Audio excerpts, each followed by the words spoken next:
কাছে যাওয়ার পর সালাম দিলেন, আসসালামু আলাইকুম ওয়া রাহমাতুল্লাহ। যখন সালাম দিয়েছেন, চাদরের মধ্য থেকে একজন বৃদ্ধা মহিলার কণ্ঠে সালামের জবাব আসলো, কিন্তু এই জবাবটা সাধারণভাবে ওয়া আলাইকুম আসসালাম না হয়ে কোরআনে কারীমের একটা আয়াত তেলাওয়াত করে চাদরের মধ্য থেকে জবাব দিলেন, সালামুন কাওলাম মির রাব্বির রহিম। পরম করুণাময় অসীম দয়ালু আল্লাহ রাব্বুল আলামিনের পক্ষ থেকে তোমার উপর শান্তি বর্ষিত হোক। রাসূলুল্লাহ আরসালাহু বিল হাক্কি বাশীরান ওয়া নাযীরা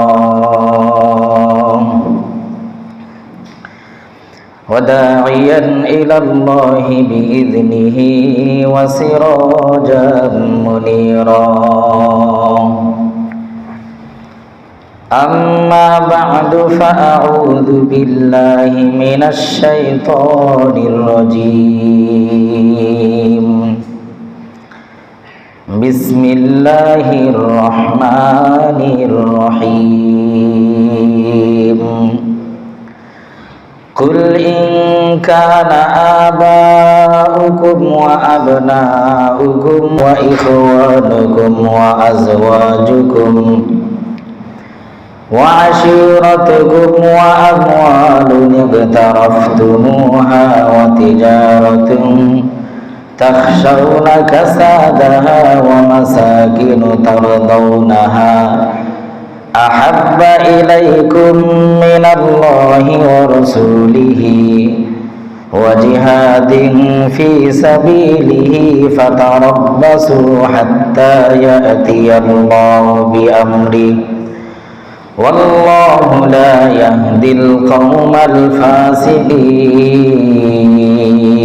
الفاسقين. وقال رسول الله صلى الله عليه وسلم لا يؤمن أحدكم حتى أكون أحب إليه من والده وولده والناس أجمعين. وقال عليه الصلاة والسلام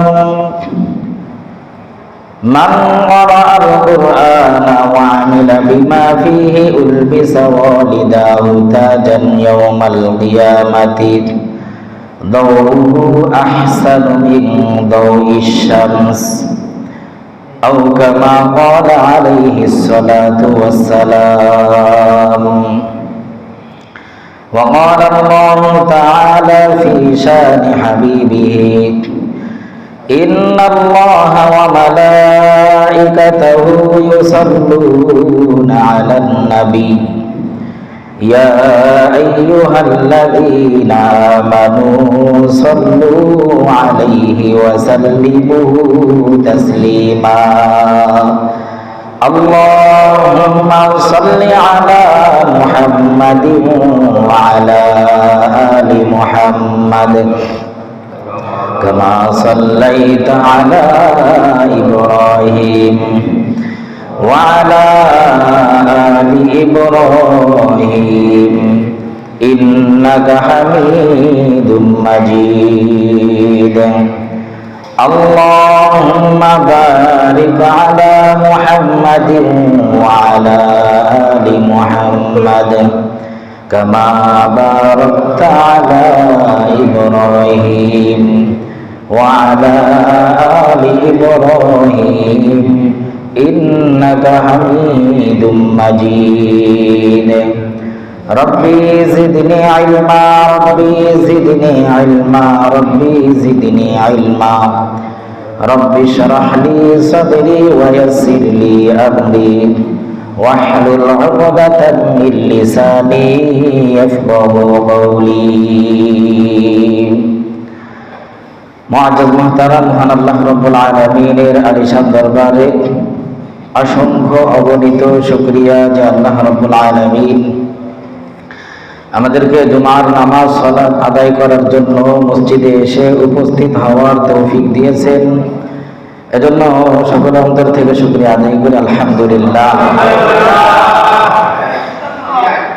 মুহতারাম হাজিরিন, আমাদের নবী, বিশ্ব নবী মুহাম্মদ আরবি সাল্লাল্লাহু আলাইহি ওয়াসাল্লামকে আমরা আমাদের জীবনের সব কিছুর থেকে বেশি ভালোবাসবো। সাহাবা একরাম রাদিয়াল্লাহু তাআলা আনহুমগণ তারা তো নবীজি সাল্লাল্লাহু আলাইহি ওয়াসাল্লামকে এমনই ভালোবাসতেন যে তারা জীবনের সব কিছুর থেকে, এমনকি নিজের জীবনের থেকেও নবীজিকে বেশি ভালোবাসতেন।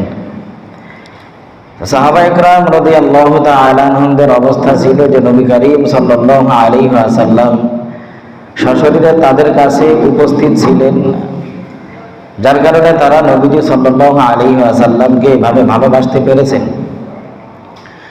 আমাদের কাছে তো আর নবী করিম সাল্লাল্লাহু আলাইহি ওয়াসাল্লাম উপস্থিত নাই, তো আমরা নবীজি সাল্লাল্লাহু আলাইহি ওয়াসাল্লামের অনুপস্থিতিতে অবর্তমানে নবীজিকে কিভাবে ভালোবাসবো?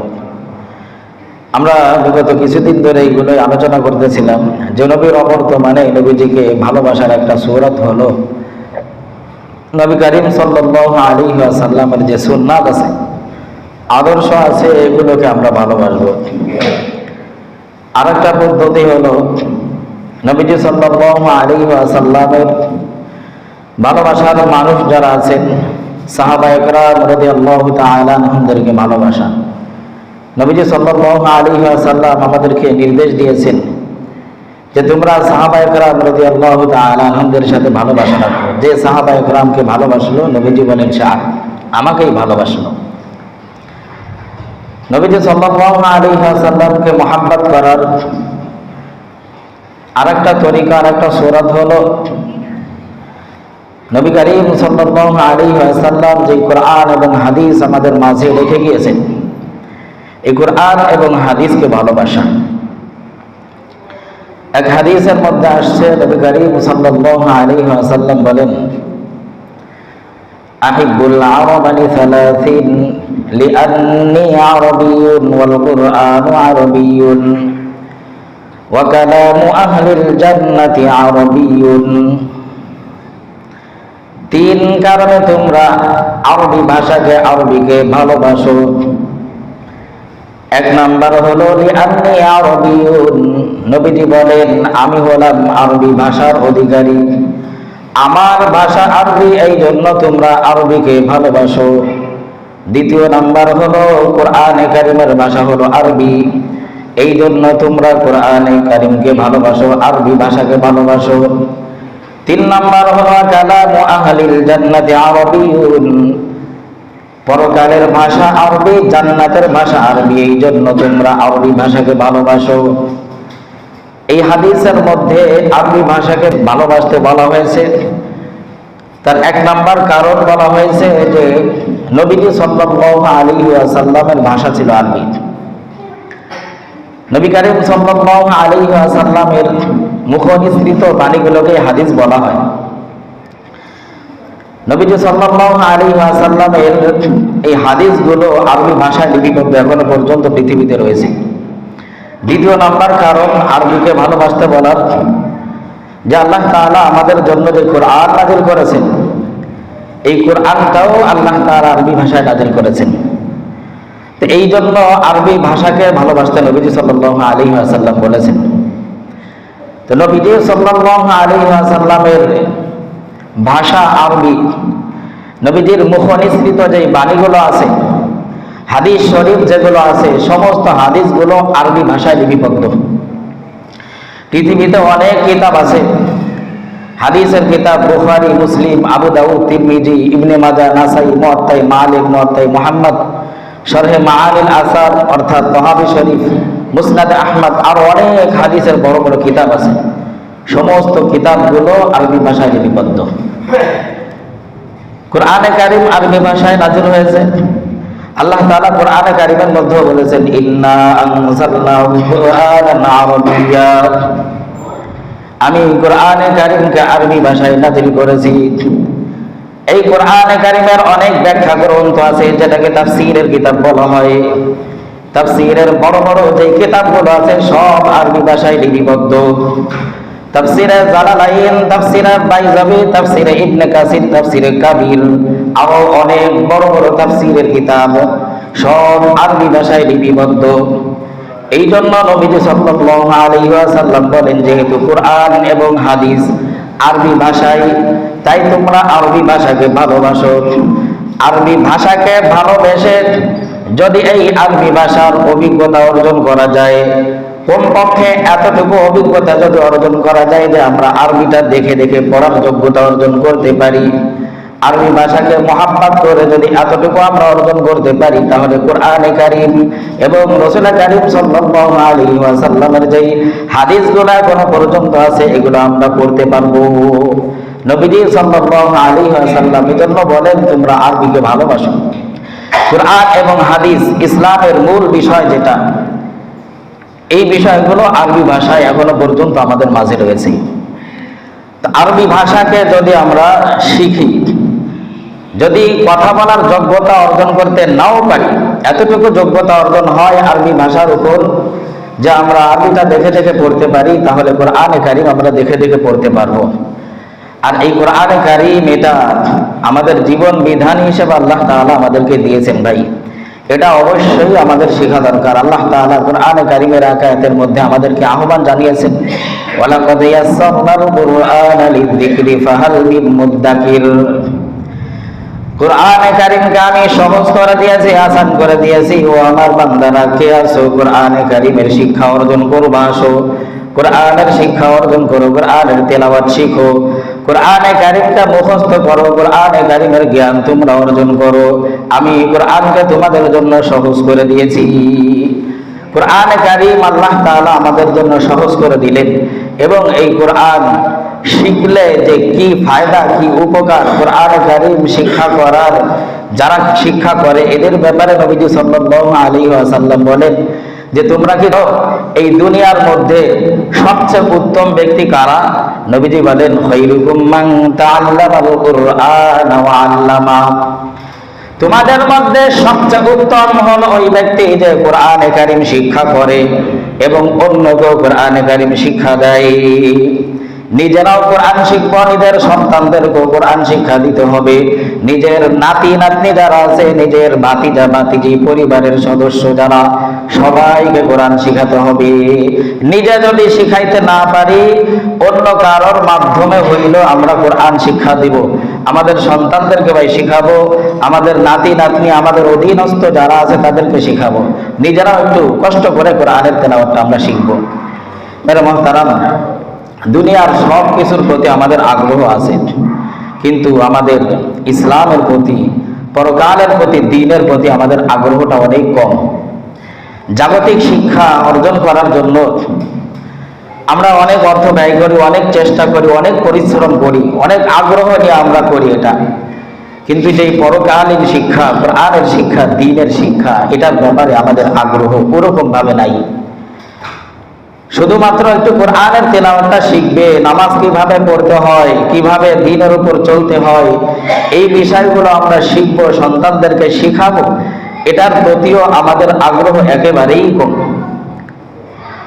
সন্তানদেরকে শেখানোর বেলায় অনেক অবহেলা, না শিখলেও সমস্যা হয় না, ভিতরে কোনো আমাদের ব্যথাও লাগে না, কোনো টেনশনও আমাদের লাগে না। অথচ এই কোরআন, এই দ্বীন, এটাই হলো মূল বিষয়, আসল বিষয়। আমরা দুনিয়া থেকে চলে যাওয়ার পর যদি আমরা কোরআন শিখে যেতে পারি, কোরআনের উপর আমল করে যেতে পারি, দ্বীনের কোনো কাজ করে যেতে পারি, এটাই আমাদের চিরস্থায়ী যেই ঠিকানা পরকাল, এখানে কাজে লাগবে। কিন্তু জাগতিক যেই শিক্ষা আমরা অর্জন করছি ভাই, এটা সামান্য কিছু সময়ের জন্য। দুনিয়ার জিন্দেগি শেষ, তো আমাদের জাগতিক শিক্ষার সমস্ত ফলাফল শেষ। এজন্য আমরা আমাদের সন্তানদেরকে দ্বীন শেখাতে চেষ্টা করি। এটা প্রত্যেকটা বাবা মার, প্রত্যেকটা অভিভাবকের দায়িত্ব। সন্তানের উপর পিতা মাতার যে দায়িত্ব আছে, তার মধ্যে একটা বড় দায়িত্ব হলো সন্তানকে দ্বীনের শিক্ষা দেওয়া, সন্তানকে কোরআনের শিক্ষা দেওয়া। যদি আমরা সন্তানদেরকে দ্বীনের শিক্ষা না দেই, দ্বীনের শিক্ষা, দ্বীনের উপর তাদেরকে যদি আমরা চালানোর জন্য চেষ্টা না করি, কিয়ামতের ময়দানে যদি এটার কারণে ওই সন্তানরা আল্লাহর দরবারে ধরা পড়ে যান, তাহলে ওরা সর্বপ্রথম আমাদেরকেই দায়ী করবে। তারা আল্লাহর কাছে বিচার দায়ের করবে যে আল্লাহ, তারাই তো আমাদেরকে দ্বীনের উপর চলা শিখায় নাই, আমাদেরকে দ্বীনের উপর তারাই তো উঠতে দেয় নাই। এজন্য আমরা কোরআনে কারীমকে ভালোবাসবো, হাদিসকে ভালোবাসবো, ইসলামকে আমরা মূল কথা ভালোবাসবো। ভালোবেসে আমরা কোরআনের শিক্ষা আমরা অর্জন করব। আমাদের সমস্ত ইবাদত গুলো ইসলাম কোরআনের সাথে সম্পর্কিত। সবচেয়ে বড় যে ইবাদত নামাজ, এই নামাজের সম্পর্ক আমাদের কোরআনে কারীমের সাথে। তো নামাজ যদি আমাদের ঠিক হয়ে যায়, অন্যান্য আমল আমাদের ঠিক হয়ে যাবে। নামাজ যদি আমাদের ঠিক হয়ে যায়, অন্যান্য ইবাদত, কোরআন যদি আমাদের ঠিক হয়ে যায়, অন্যান্য ইবাদত আমাদের ঠিক হয়ে যাবে। মেরে মুহতারাম, এজন্য আমরা সবাই চেষ্টা করবো কোরআনে কারীমের শিক্ষা অর্জন করার জন্য। দেখেন, আপনি যদি কোরআন শিখতে পারেন, আপনি রাস্তা দিয়ে চলবেন, রাস্তা দিয়ে হাঁটবেন, কোরআন তেলাওয়াত করবেন। হাদিসের মধ্যে আসছে আফজালুদ যিকরি তিলাওয়াতুল কুরআন, এই সর্বোত্তম জিকির হলো, সবচেয়ে ফজিলতপূর্ণ জিকির হলো কোরআনে তেলাওয়াত করা। সুবহানাল্লাহ। আমি যদি কোরআনে কারীমের কিছু আয়াত মুখস্থ রাখি, কিছু সূরা আমার মুখস্থ থাকে, রাস্তা দিয়ে হাঁটবো, আমি যেখানে যাচ্ছি যাওয়ার পথে আমি কোরআন তেলাওয়াত করতে থাকবো। একটা হলো আমার প্রতিটা হরফের বিনিময়ে আমার আমল নামায় সওয়াব লেখা হতে থাকবে। দ্বিতীয় নাম্বার হলো আমার এই সময়টা ইবাদতের মধ্যে গণ্য হয়ে যাবে। সুবহানাল্লাহ। এবং আমি যে কোরআন তেলাওয়াত করছি, যে যানবাহনে চলে, আল্লাহ তাআলা আমার এই যানবাহনে চলাটাকে নিরাপদ করে দিবেন, বিপদ থেকে আল্লাহ তাআলা মুক্তি দান করবেন। এজন্য কোরআনের শিক্ষা আমরা সবাই অর্জন করবো ভাই, কোরআনের তেলাওয়াত আমরা শিখি। নবীজি সাল্লাল্লাহু আলাইহি ওয়াসাল্লাম বলেন, যেই অভিভাবক, যেই বাবা মা সন্তানদেরকে কোরআনের শিক্ষা দেয়, আর ওই সন্তানরা কোরআন শিখে কোরআনের উপর আমল করে, দিক নির্দেশনা মেনে চলে, ওই বাবা মাকে কিয়ামতের ময়দানে সম্মানিত করা হবে। কেমন সম্মানিত করা হবে? ক্বালা রাসূলুল্লাহি সাল্লাল্লাহু আলাইহি ওয়াসাল্লাম, মান ক্বারাআল কুরআনা ওয়া আমিলা বিমা ফীহি উলবিসা ওয়ালিদাহু তাজান ইয়াওমাল কিয়ামাতি দাউহু আহসানু মিন দাউইশ শামস। কিয়ামতের ময়দানে যে সকল ব্যক্তিরা দুনিয়াতে কোরআন পড়ে, কোরআনের উপর আমল করে চলে, ওই সকল ব্যক্তিদেরকে কিয়ামতের ময়দানে এমন নূরের মুকুট পরানো হবে, যেই মুকুটের আলো সূর্যের আলোর থেকে বেশি উজ্জ্বল হবে। সুবহানাল্লাহ। সমস্ত মানুষ জিজ্ঞাসা করবে, এই ব্যক্তিরা কারা, কি কারণে তাদেরকে এই ফজিলত দেওয়া হলো? তাদেরকে জানিয়ে দেওয়া হবে, এই সকল ব্যক্তিরা ওই সকল ব্যক্তি যারা তাদের সন্তানদেরকে দুনিয়াতে কোরআনের শিক্ষা দিয়েছিল, যাদের সন্তানরা কোরআন অনুযায়ী জীবন যাপন করত দুনিয়ায়, ওই সকল মা বাবাকে আজকে কিয়ামতের ময়দানে এরকম ভাবে নূরের টুপি পরায় সম্মানিত করা হয়েছে। এজন্য আমরা আমাদের সন্তানদেরকে ইনশাআল্লাহ কোরআন শিখাবো, আমরাও শিখবো। কোরআন এবং হাদিস এই দুইটার প্রতি আমাদের অগাধ ভালোবাসা থাকা দরকার, অগাধ ভালোবাসা থাকা দরকার। যদি আমরা কোরআন আর হাদিসকে ভালোবাসি, তাহলে নবীজি সাল্লাল্লাহু আলাইহি ওয়াসাল্লামকে ভালোবাসা হলো। কারণ এই কোরআন এবং হাদিস, এই ইসলাম, এটাকে জিন্দা করার জন্য, পৃথিবীতে প্রচার প্রসার করার জন্যই তো আমাদের নবী সাল্লাল্লাহু আলাইহি ওয়াসাল্লাম সারাটা জীবন ব্যয় করে গিয়েছেন।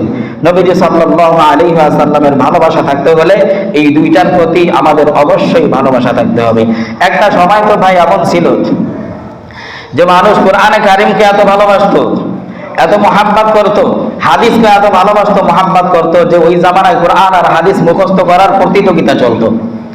কে কত বেশি হাদিস মুখস্থ করতে পারে এটার প্রতিযোগিতা চলতো, কে কোরআনের কত বেশি আয়াত মুখস্থ করতে পারে এটার প্রতিযোগিতা চলতো। সাহাবায়ে কেরাম রাদিয়াল্লাহু তাআলা আনহুমের জামানায় অধিকাংশ সাহাবায়ে কেরাম কোরআনে কারীমের হাফেজ ছিলেন। সুবহানাল্লাহ। নবীজি সাল্লাল্লাহু আলাইহি ওয়াসাল্লামের প্রিয়তমা স্ত্রী হযরত আয়েশা সিদ্দিকা রাদিয়াল্লাহু তাআলা আনহা, তিনিও কোরআনে কারীমের একজন হাফেজা ছিলেন। পরবর্তী জামানায়, তাবেঈদের জামানায় এমন ছিল, ইমাম আবু হানিফা রাহমাতুল্লাহি আলাইহির ছাত্র যারা ছিলেন, তাদের ছাত্র হওয়ার জন্য, আবু হানিফার ছাত্র হওয়ার জন্য প্রথম শর্ত ছিল তাদেরকে কোরআনের হাফেজ হতে হবে। ওই জামানার মানুষ কোরআনকে মুখস্থ করে, কিছু মানুষ এমন ছিল যে এই কোরআন দিয়ে কথা বলার মতো যোগ্যতা অর্জন করে ফেলেছে। হযরত আব্দুল্লাহ ইবনে মুবারক রাহমাতুল্লাহি আলাইহি জবরদস্ত একজন মুহাদ্দিস আলেম ছিলেন। উনি হজ করার জন্য বাইতুল্লাহতে গিয়েছেন। বাইতুল্লাহতে যাওয়ার পর হজের সকল বিধিবিধান পালন করা শেষ হয়ে গেছে, হজ সমাপ্ত হয়েছে, সমস্ত মানুষ যার যার গন্তব্যে চলে গিয়েছে। আব্দুল্লাহ ইবনে মুবারক রাহমাতুল্লাহি এখনো পর্যন্ত বাইতুল্লাহর চত্বরে আছেন। দেখতেছেন যে বাইতুল্লাহর চত্বরে মানুষ নাই, একজন মানুষ চাদর আবৃত অবস্থায় বাইতুল্লাহর চত্বরের মধ্যে পড়ে আছেন। আব্দুল্লাহ ইবনে মুবারক রাহমাতুল্লাহি আলাইহি ওই ব্যক্তির কাছে চলে গেলেন। এই মানুষটা জীবিত নাকি মৃত এটা যাচাই করার জন্য আস্তে আস্তে করে তিনি তার কাছে গেলেন। কাছে যাওয়ার পর সালাম দিলেন, আসসালামু আলাইকুম ওয়া রাহমাতুল্লাহ। যখন সালাম দিয়েছেন, চাদরের মধ্য থেকে একজন বৃদ্ধা মহিলার কণ্ঠে সালামের জবাব আসলো, কিন্তু এই জবাবটা সাধারণভাবে ওয়া আলাইকুমুস সালাম না হয়ে কোরআনে কারীমের একটা আয়াত তেলাওয়াত করে চাদরের মধ্য থেকে জবাব দিলেন, সালামুন কাওলাম মির রাব্বির রহিম। পরম করুণাময় অসীম দয়ালু আল্লাহ রাব্বুল আলামিনের পক্ষ থেকে তোমার উপর শান্তি বর্ষিত হোক। আব্দুল্লাহ ইবনে মুবারক রাহমাতুল্লাহি আলাইহি বুঝে ফেললেন যে একজন বৃদ্ধা মহিলা এখানে চাদর আবৃত অবস্থায় পড়ে আছে। জানতে চাইলেন, বুড়িমা আপনি এখানে পড়ে আছেন কেন? হজ সমাপ্ত হয়ে গিয়েছে, সমস্ত মানুষ চলে গিয়েছে, আপনি এখানে একা একা পড়ে আছেন কেন? কারণটা কি? এবার এই বৃদ্ধা মহিলা কোরআনের আরেকটা আয়াত তেলাওয়াত করে জবাব দিলেন, ওয়া মাইয়ুদলিলিল্লাহু ফামা লাহু মিন হাদ। আল্লাহ রাব্বুল আলামিন যাকে পথভ্রষ্ট করেন, পথ হারা করেন, তাকে কেউ পথ দেখাইতে পারে না। এই আয়াত তেলাওয়াত করে তিনি বুঝিয়ে দিলেন, আমি পথ হারিয়ে ফেলেছি, আমার সাথী সঙ্গীদেরকে আমি হারিয়ে ফেলেছি, যার কারণে আমি এখানে একা একা পড়ে আছি। আব্দুল্লাহ ইবনে মুবারক রাহমাতুল্লাহি আলাইহি জানতে চাইলেন, কত সময় আপনি এখানে পড়ে আছেন? কতদিন পর্যন্ত এখানে একা একা আছেন? এবার এই বৃদ্ধা মহিলা কোরআনের আয়াত তেলাওয়াত করে উত্তর দেন, সালাসা লায়ালিন সাওয়িয়া। 3 রাত্র পূর্ণ হয়ে গিয়েছে আমি এখানে পড়ে আছি, 3 দিন 3 রাত্র হয়ে গিয়েছে পড়ে আছি। আব্দুল্লাহ ইবনে মুবারক রাহমাতুল্লাহি আলাইহি জানতে চাইলেন, 3 রাত্র হয়ে গিয়েছে, 3 দিন হয়ে গিয়েছে, আপনি এখানে একা একা পড়ে আছেন, খাওয়া দাওয়ার কি ব্যবস্থা হয়েছে? এই আল্লাহর বান্দি আবার কোরআনের আরেকটা আয়াত তেলাওয়াত করে জানিয়ে দিলেন, ওয়াল্লাযী হুয়া ইউতঈমুনি ওয়া ইয়াসকিন। যে মহান আল্লাহ রাব্বুল আলামিন আমার খাওয়া দাওয়ার পানাহারের ব্যবস্থা করেছেন। সুবহানাল্লাহ। আব্দুল্লাহ ইবনে মুবারক রাহমাতুল্লাহি আলাইহি আবার জিজ্ঞাসা করেন যে আমার কাছে কিছু খাবার আছে বুড়িমা, আপনি কি আমার খাবারটুকু গ্রহণ করবেন? এবার এই প্রস্তাবকেও তিনি একটা কোরআনের আয়াত তেলাওয়াত করে প্রত্যাখ্যান করলেন। তিনি জানিয়ে দিলেন, সুম্মা আতিম্মুস সিয়ামা ইলাল লাইল, যে তোমরা তোমাদের রোজাকে রাত্র পর্যন্ত, সন্ধ্যা পর্যন্ত পূর্ণ করো। এর মানে হলো, আব্দুল্লাহ ইবনে মুবারক তুমি যে আমাকে খাবার গ্রহণ করতে বলছো, আমি তোমার খাবারটা সন্ধ্যা হওয়ার আগ পর্যন্ত গ্রহণ করতে পারবো না। আমি রোজা রেখেছি, ইফতারের আগ পর্যন্ত তোমার খাবার আমি গ্রহণ করতে পারি না। আব্দুল্লাহ ইবনে মুবারক একজন বড় আলেম, মুহাদ্দিস। তিনি বললেন, বুড়িমা এখন তো রমজান মাস না, রমজানের সিজন না, আপনি হয়তো নফল রোজা রেখেছেন, সফর অবস্থায় তো রমজান মাসের ফরজ রোজা এটাও ছেড়ে দেওয়া জায়েজ আছে। সুতরাং আপনি এই 3 দিন কি খেয়েছেন না খেয়েছেন, আমার কাছে কিছু খাবার আছে, আপনি এই খাবারটুকু আল্লাহর রাস্তে গ্রহণ করতে পারেন, রোজা ছেড়ে দিতে পারেন। এবার ওই মহিলা আব্দুল্লাহ ইবনে মুবারক রাহমাতুল্লাহি আলাইহির এই প্রস্তাবকে প্রত্যাখ্যান করলেন, জানিয়ে দিলেন, ওয়া আন তাসুমু খায়রুল লাকুম ইন কুনতুম তা'লামুন। তোমরা যদি রোজা রাখো, নফল রোজা রাখো, এটা তোমাদের জন্যই কল্যাণ, এটা তোমাদের জন্যই ভালো। মহিলা জানিয়ে দিলেন, আমি নফল রোজা রেখেছি, এটা আমার জন্য কল্যাণকর। ও আব্দুল্লাহ ইবনে মুবারক, তোমার কথা অনুযায়ী আমি নফল রোজা ছেড়ে দিতে পারবো না। সুবহানাল্লাহ। আব্দুল্লাহ ইবনে মুবারক রাহমাতুল্লাহি আলাইহি দেখেন, প্রতিটা কথার উত্তর মহিলা কোরআনের কারীমের আয়াত তেলাওয়াত করে দেয়। চিন্তা করলেন ব্যাপারটা কি, মহিলার প্রত্যেকটা কথার উত্তর কোরআনের আয়াত দিয়ে দেয় কেন? জানতে চাইলেন, বুড়িমা আপনাকে যেই কথাটাই আমি জিজ্ঞাসা করি, প্রতিটা কথার উত্তর আপনি কোরআনের আয়াত তেলাওয়াত করে দেন কেন? এবার এই কথার উত্তরটাও ওই বৃদ্ধা মহিলা একটা কোরআনের আয়াত তেলাওয়াত করে বলে দিলেন, মা ইয়ালফিযু মিন কাউলিন ইল্লা লাদাইহি রাকীবুন আতীদ। মানুষ যত কথা বলে, সমস্ত কথাগুলোকে ফেরেশতারা রেকর্ড করে রাখে, লিপিবদ্ধ করে রাখে। এই জন্য আমি চিন্তা ভাবনা করে দেখলাম যে কোরআনের ভাষায় কথা বলবো, এতে করে কোনো গুনাহ তো হবেই না, বরং প্রতিটা হরফের বিনিময়ে কমপক্ষে 10টা করে নাকি আমার আমলনামায় লিপিবদ্ধ হয়ে যাবে। সুবহানাল্লাহ। আব্দুল্লাহ ইবনে মুবারক রাহমাতুল্লাহি আলাইহি বললেন, বুড়িমা আপনি এখানে একা একা পড়ে আছেন, আপনার সাথী সঙ্গীদেরকে আপনি তো হারিয়ে ফেলেছেন, এখন কিভাবে আপনি দেশে যাবেন, আপনার বাড়ি যাইবেন? আর আপনার বাড়ি বা কোথায়? আপনার বাড়ি কোথায়, আপনার এলাকা কোথায়, দেশ কোথায়?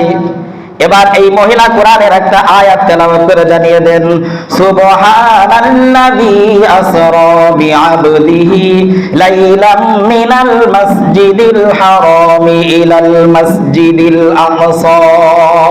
বাইতুল্লাহতে আসছিলাম, কাবার কাছে আসছিলাম হজ করার জন্য, আর আমার বাড়ি হলো বাইতুল মুকাদ্দাসের পাশে, বাইতুল মুকাদ্দাসের আশপাশে।